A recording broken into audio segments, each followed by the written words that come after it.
السلام عليكم ورحمة الله تعالى وبركاته. إخواني أخواتي، مرحبا بكم في الحلقة ديال اليوم وأهم عناوينها: إيقاف وزير الاتصال الجزائري بسبب اتهام الإمارات. النظام الجزائري يسارع الزمن لتطويق الأزمة مع الإمارات، والتفاصيل في هذا الموضوع مثيرة جدا. وزير الخارجية السيد ناصر بوريطة يكشف عن أسباب تأجيل المغرب قمة النقب للمرة الرابعة ويعلن عن موعد جديد.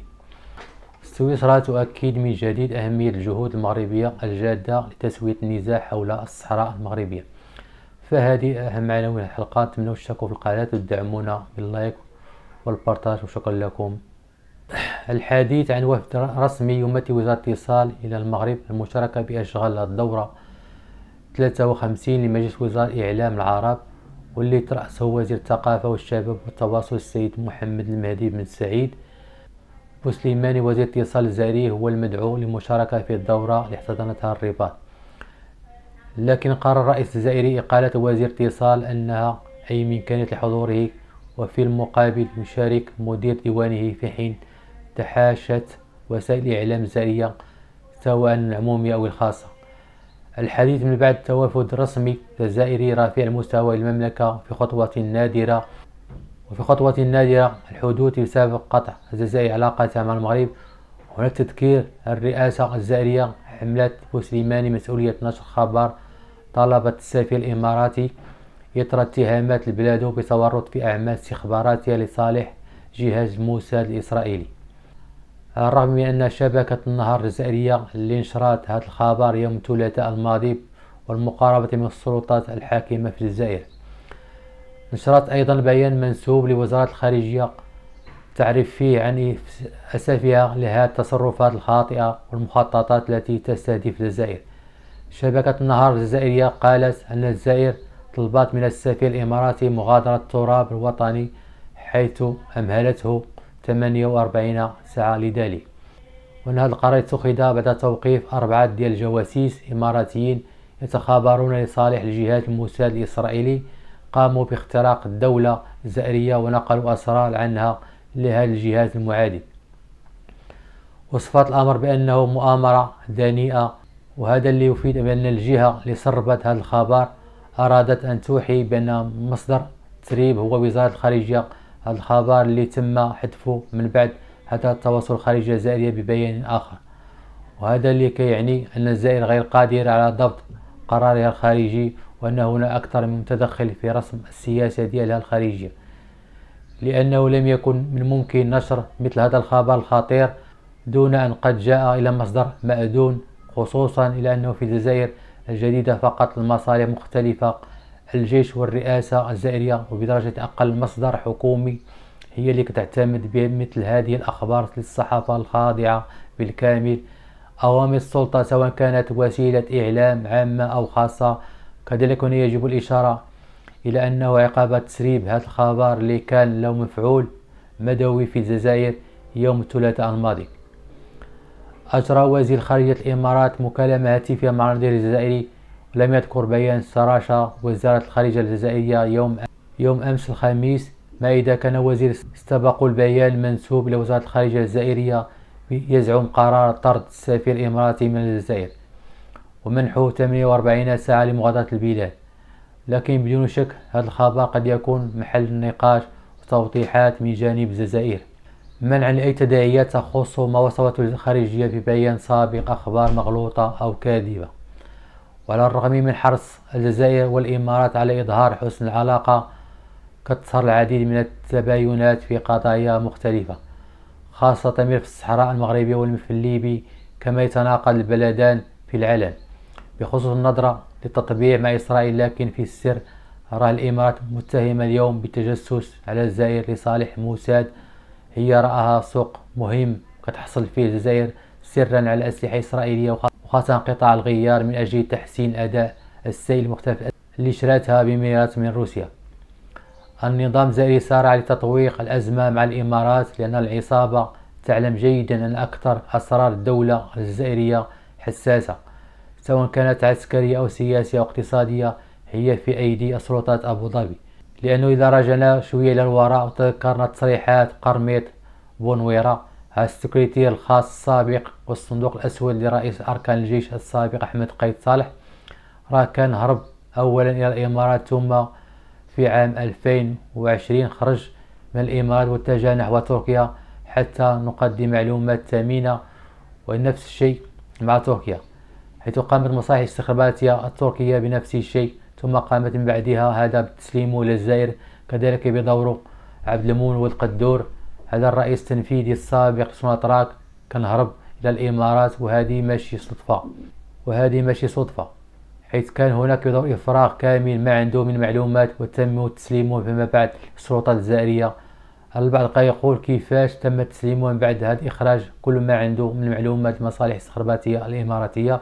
الإجابة جات بحسب اعترافات الوزير الأول السابق أحمد ويحيى الموجود حاليا في السجن، اللي قال أن الإماراتيين كانوا كيقدموا بانتظام سبائك من الذهب لأشخاص كيحكموا البلاد، لذلك إذا كان هناك بلد كيعرف مدى فساد النظام الجزائري حتى النخاع فهي الإمارات العربية المتحدة.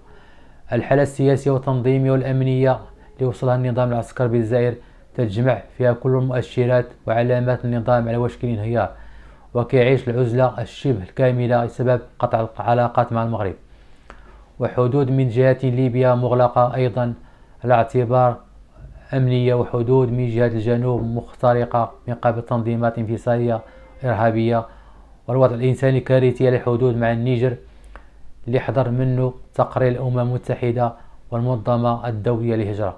هذا التقرير اللي صدر هذه الأيام جاء في تقرير بأن أكثر من 9000 مهاجر ينحدرون من 10 بلدان إفريقية وصلوا إلى شمال النيجر منذ يناير الماضي، وهذا من بعد ما تم طردهم من قبل الجزائر، وأن الأمر يتعلق بوضع إنساني حرج. هذا بحسب نفس التقرير، وبحسب الأمم المتحدة الجزائر طردت منذ سنة 2014 10,000 من المهاجرين غير الشرعيين من غرب وسط إفريقيا. في حوار مع صحيفة جون أفريك، وصف الرئيس النيجيري موجات القيصرية لمهاجرين غرب إفريقيا لما دخلوش للجزائر عبر النيجر، وصفت هذه المسألة بغير المقبولة، وكانت الجزائر محل جدل داخلي وخارجي.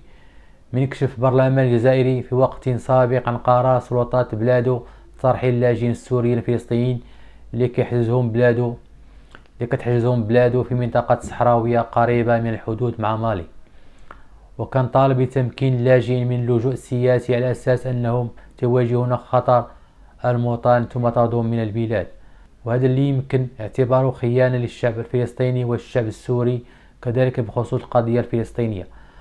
عبر وزير الخارجية السيد ناصر بوريطة عن تضامن المملكة المغربية الكامل مع الشعب الفلسطيني، ورفض المملكة القرارات الحكومية الإسرائيلية بخصوص الاستيطان، وارتياح المملكة المغربية لردود الفعل الدولية الرافضة للاستيطان.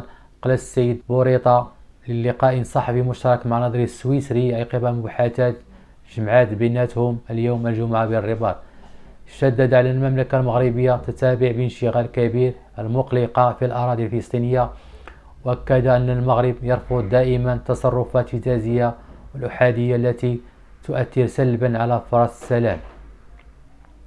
وقالت المملكة المغربية ضد كل الاستفزازات الإسرائيلية والعمل الأحادي كل ما يقوم به الراديكاليون في كل جهة وخاصة الإسرائيليين، وجد التأكيد على أن المغرب مؤمن بالحوار وخلق الجو المناسب للتفاوض من أجل التوصل إلى حل الدولتين تعيشان جنب إلى جنب وقيام دولة فلسطينية في حدود 1967 والعاصمة ديال القدس الشرق.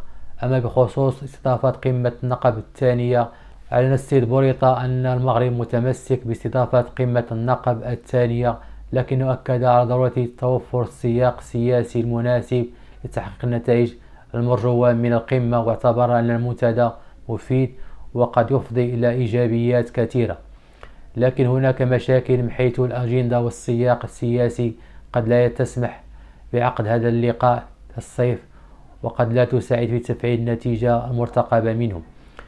لذلك سوف يتم عقده في المغرب في الدخول السياسي المقبل. للتذكير، كان من المقرر عقد اجتماع وزراء خارجية إسرائيل والإمارات والبحرين والمغرب ومصر والولايات المتحدة الأمريكية في شهر مارس الماضي، لكن تم تأجيله 4 مرات بسبب توترات متصاعدة الإسرائيليين والفلسطينيين. وكانت إشارة وسائل الإعلام والأمريكية وكانت إشارة وسائل الإعلام الأمريكية لأن الرباط وافقت الأسبوع الماضي على عقد اجتماع في الشهر المقبل. وقال المسؤول الأمريكي أنه لم يتم تحديد موعد نهائي، لكن الأمر محسوم تماما أن القمة ستعقد في منتصف يوليوز. لكن بعد هذا جاء الإعلان الإسرائيلي يوم الأحد عن خطوتين للتوسع الاستيطاني، وهذا اللي أدى إلى خروج العملية على المسار ديالها مرة أخرى. وكذلك خلال هذا اللقاء الصحفي اللي عقده وزير الخارجية المغربي ومستشار الاتحادي السويسري رئيس إدارة الاتحاد ديال الشؤون الخارجية، أكد وزير الخارجية السويسري أن العلاقات الثنائية بين البلدين قوية وتشهد دينامية جديدة. قال تحفزنا على تطويرها في المستقبل، اعتبر أنها حاصلة تعاون بعد الاحتفاء بالذكرى المئوية للعلاقات قبل عامين إيجابي جدا. كما نوى بالدور الملتزم للمغرب كقطب الاستقرار والنمو في أفريقيا، أشاد بانخراط المملكة الإيجابي في الملف الليبي من خلال مفاوضات التسخيرات وإيجاد تسوية سياسية. أشار أن سويسرا تلعب دور إيجابي من أجل إرساء السلام في ليبيا. كما جددت سويسرا أهمية الجهود المرضية الجادة وذات المصداقية الهادفة إلى إيجاد حل سياسي قضية الصحراء المغربية. المسؤول السويسري أكد كذلك أن بلاده كترحب بشكل إيجابي بخطة الحكم الذاتي في عملية تسوية هذه القضية، وقال حان الوقت لحل هذه القضية وإيجاد حل لها لأن هذه الأزمة مستمرة منذ فترة طويلة. أشار كذلك أن سويسرا كتدعم جهود الأمم المتحدة والدور المحوري اللي كتلعبوا في العملية المتعلقة بقضية الصحراء المغربية، وتأييد الحل السياسي القانون الدولي قرارات مجلس الأمن.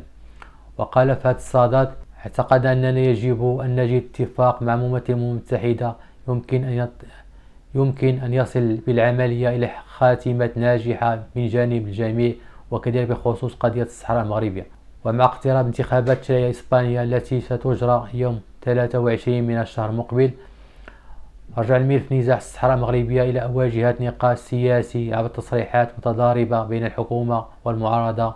وانضم السفير الأسبق الإسباني بالمغرب للمركز الوطني الإسباني للمعلومات انضم إلى الجدل، حيث أبرز في حديثه قبل أيام من الصحيفة الإلكترونية الإسبانية قال أن مخطط الحكم الذاتي اللي قدمه المغرب لحل نزاع الصحراء هو الحل الواقعي فعلا لملف الصحراء. كل مشروع آخر غير مطروح حول المغرب. قال إن القوى الكبرى العالمية كتدعم المبادرة المغربية.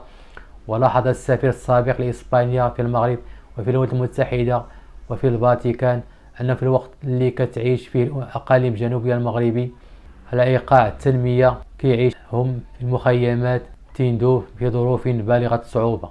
لكن الغريب في الأمر هو أنه بعد أيام قليلة من إدلاء بهذه التصريحات خرج مرة أخرى مدير مخابرات إسبانيا الأسبق خورخي دي ساكيار وفي الندوة بمدينة برشلونة حول التغيرات الجيوسياسية العالمية تحدث عن الصحراء المغربية وهاجم شانسيل، واعتبروا أن تأييد الحكم الذاتي هو مثابة اعتراف سيادة المغرب على الصحراء وتراجع تصريحاته اللي أدلى بها قبل أيام للصحيفة الإلكترونية الإسبانية.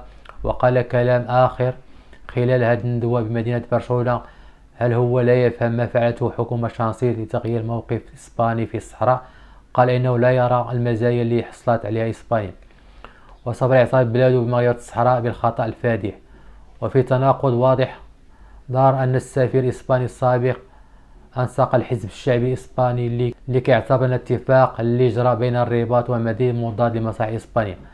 السفير الأسبق الإسباني بالمغرب أضاف إلى قال: عندما رأت الأمم المتحدة من المستحيل إجراء استفتاء على الاستقلال في الصحراء، قالت أنه يجب أن يكون هناك اتفاق بين الطرفين على الأقل، وأيدت إسبانيا هذا القرار. وفجأة يقرر رئيس الحكومة لوحده دون علم الحكومة ديالو ولا شركائه في السلطة ولا في المعارضة أنه سيدعم سيادة المغرب على الصحراء، لأن إسبانيا اكتشفوا هذا التغيير مفاجئ من خلال رسالة سربت من القصر الملكي المغربي ولا يعرف نصفها كامل، وأن الرسالة لم يتم نشرها رغم أن البرلمان طالب معرفة المضمون الرسالة. هذا على حد قول مدير مخابرات الأسبق، ليبدو أنه فضل الانخراط في حملة الهجوم على الحكومة شانسيل. وهذه التصريحات اللي أدلى بها هي نفس التصريحات المغلوطة اللي كروج لها رئيس الحزب الشعبي. من جهة وزير الخارجية الإسباني لم يتردد في مهاجمة زعيم معارضة ودعوا إلى قرارات اتفاقية موقعة مع المغرب لأنها منشورة في الموقع الرقمي لرئاسة الحكومة. قبل ترويج أخبار كاذبة، كان الملف الصحراء قد تراجع في الخطاب السياسي الإسباني، غير أن التطورات الأخيرة أعادته إلى الواجهة وسيكون من المواضيع الرئيسية في الحملة الانتخابية. هذه الحملة اللي بدون شك ستكون بنكهة مغربية، حيث تحولات مواضيع مثل الهجرة والصحراء المغربية والسبت والملية محتلتين تحولت إلى قضايا داخلية. لحد الآن وصلت لنهاية الحلقة. إخواني وصلت لنهاية الحلقة. أتمنى التشارك بالقناة، دعمونا بالبارتاج واللايك، وشكرا لكم على المشاهدة.